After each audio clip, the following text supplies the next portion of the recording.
ఉంటుంది. దీన్ని మనం రైజోస్పియర్ అనుకున్నాం.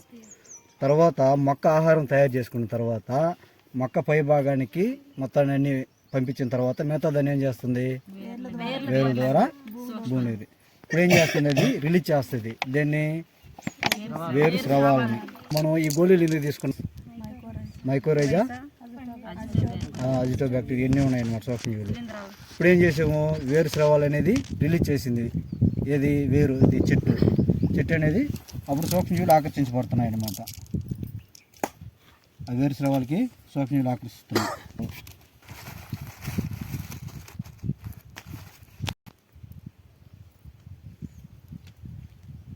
తర్వాత ఏం చేస్తున్నాయి సూక్ష్మజీవులు,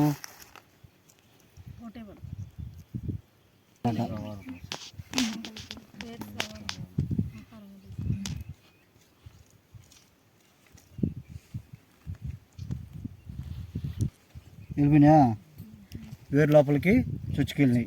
చొచ్చుకెళ్ళిన తర్వాత అవి ఏం చేస్తాయి, పోషకాలని వెలికి తీస్తాయి అన్నమాట. తీసి మొక్కలకు అందిస్తాయి. మొక్కలకు అందించిన తర్వాత మళ్ళీ ఏం చేస్తాయి, అక్కడ ఇవి సహజీవనం చేస్తాయి అన్నమాట. ఈ లోపల ఉన్నాయి.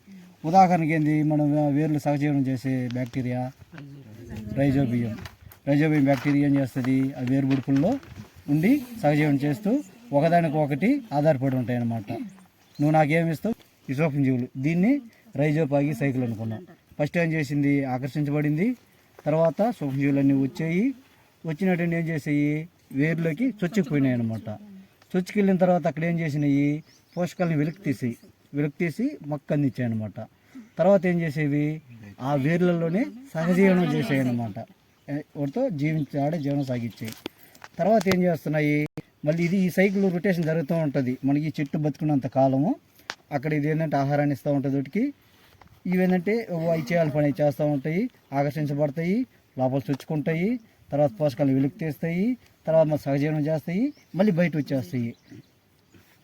మేలు చేసేట్టు ఉన్నాయా?